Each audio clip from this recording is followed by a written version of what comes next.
What really happened to the stars of Storage Wars? The people we laughed with, cheered for, and watched find amazing things or go home with nothing. Over the years, some familiar faces have disappeared from TV, making fans wonder, did something terrible happen? Were there fights behind the scenes, or did they just decide to leave the spotlight? Well, the truth isn't as scary as the rumors say, but it's still pretty shocking. Barry Weiss was Barry. Weiss wasn't just someone on Storage Wars, he was the heart and soul of the show. From the moment he showed up to his first auction in one of his old cars, wearing those special gloves and showing that playful smile, viewers knew they were watching someone really cool. Barry was never the loudest person bidding or the most pushy competitor. Instead, he brought something the show really needed: pure, real happiness. While other cast members cared about making money and business plans, Barry treated every storage locker like a treasure box, waiting to show its secrets. He didn't just see dollar signs when he opened a unit,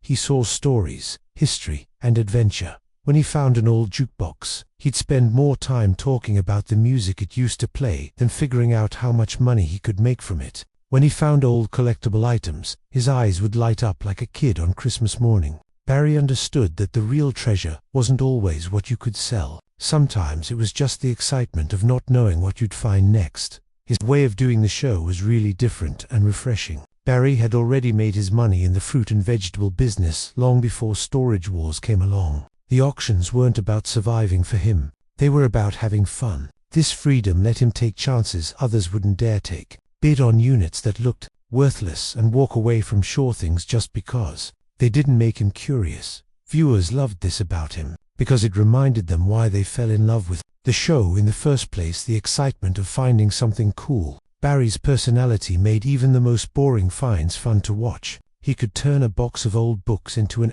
interesting talk about forgotten writers, or change a dusty piece of furniture into a lesson about how things were made. Decades ago, his knowledge wasn't just surface level either. Barry really understood old items, collectibles, and the stories behind them. He respected the things he found, treating each discovery with the care it deserved. But after just 4 seasons, Barry quietly left the show. There wasn't any big dramatic exit or angry fight with the people who made the show. He simply decided it was time to close that chapter of his life. Like someone finishing a favorite book and putting it gently back on the shelf. Fans were sad, but most understood. Barry had never seemed like someone who needed to be famous. He was just someone who enjoyed sharing his adventures with other people. For years after leaving Storage Wars, Barry kept a pretty quiet life. He went back to his other hobbies, collecting classic cars, looking for old items, and enjoying the kind of adventures that didn't need cameras or TV crews. Sometimes, he'd show up in interviews or make guest appearances, always with that same warm smile and contagious excitement that made him famous. Life seemed good for Barry Weiss, until everything changed in 2019. While riding his favorite motorcycle through the streets of Los Angeles, Barry was in a really bad crash. The accident was terrible, leaving him with serious chest and leg injuries, many broken bones, and bad internal damage. The man who had always seemed unbeatable, who could walk into any storage unit with confidence, was suddenly fighting for his life in a hospital bed. Getting better was long and hard. Barry had several surgeries and faced months of getting his strength back. The same hands that once carefully looked at old treasures now had to learn basic movements again.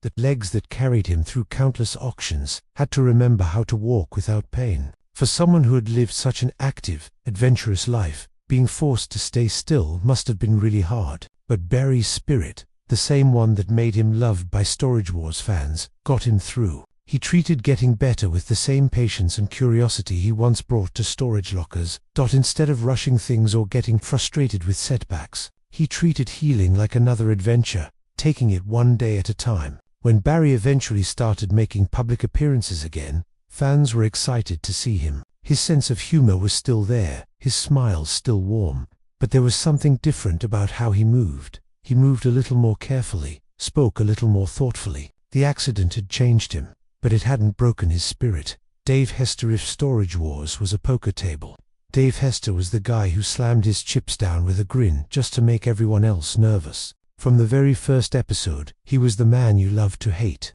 Loud, confident, and never afraid to outbid someone by just $1.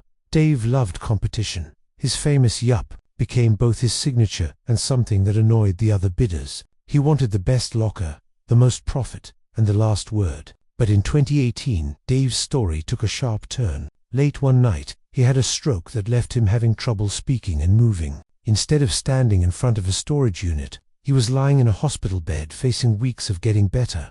For a man who loved being in control, it was a humbling moment. Dave disappeared from the show for a while. The man who once fought tooth and nail over dusty boxes now had a different battle, his own health. Slowly, he got his strength back and returned to the auction world. Though Storage Wars was no longer his main thing, fans noticed the change. He seemed calmer, less interested in constant fights, and more focused on enjoying life. Even if people didn't miss his crazy behavior, they respected the man who fought his way back from a life-threatening moment. It proved that even the loudest voice sometimes needs to go quiet before it can be heard again.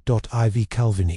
Calvin didn't stroll into Storage Wars. He marched in like he owned the place. A former arena football player and mixed martial artist, Ivy had the kind of confidence that made people step aside when he walked in. Called the King of Palmdale, he could smell out a valuable locker in seconds. For Ivy, the storage game wasn't just about making money, it was about running things perfectly. He took pride in his resale store, Grandma's Attic, where every piece had a place. He was the kind of buyer who could spot a hidden treasure under a pile of dusty blankets and still have time to joke with his competitors. But over time, fans noticed something. He was showing up less. His loud laugh and competitive spirit weren't gone, but they were rarer. Away from the cameras, Ivy was focusing on his health and spending more time with his family. In later appearances, his sons often joined him, turning the auctions into family outings rather than high-pressure battles. By stepping back without making a big deal about it, Ivy proved that sometimes the biggest wins happen away from the public eye.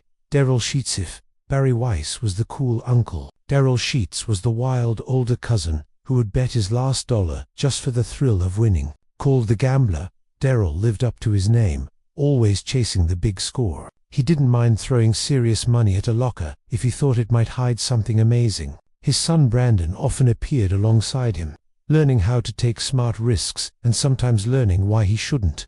For Daryl, this was about more than business. It was about leaving something his son could be proud of. But in early 2019, everything changed. After a normal day, Daryl felt sudden chest pain. He ignored it at first, but it got worse, and soon he was in the middle of a massive heart attack. It wasn't just a health scare, it was a life-or-death moment. The man who loved adrenaline had to slow down, not by choice, but because he had to. His absence left a clear gap on the show. Fans missed his big wins, his bigger losses, and his fearless attitude. Brandy Passante and Gerard Schultz, they were like the couple next door, who somehow got invited to every party, because they were just that fun to watch. From their very first episode, viewers could tell they were total opposites. Brandy with her cool, level-headed approach, and Gerard with his let's just wing it energy. She'd stand there looking at a storage locker with laser focus, trying to figure out if the pile of boxes was worth the gamble. He'd already be ready to place a bid just for the thrill of it.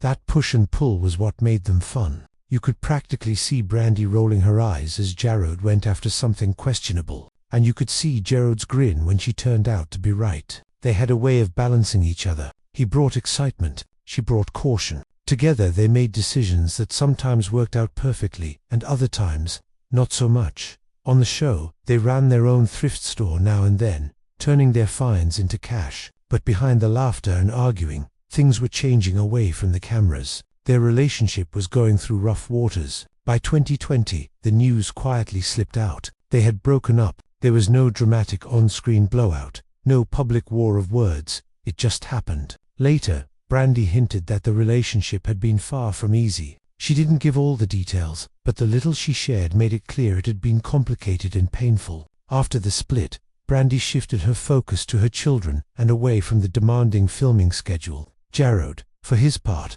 also faded from the spotlight. Without their back-and-forth banter, the show felt different. Fans missed them, not just a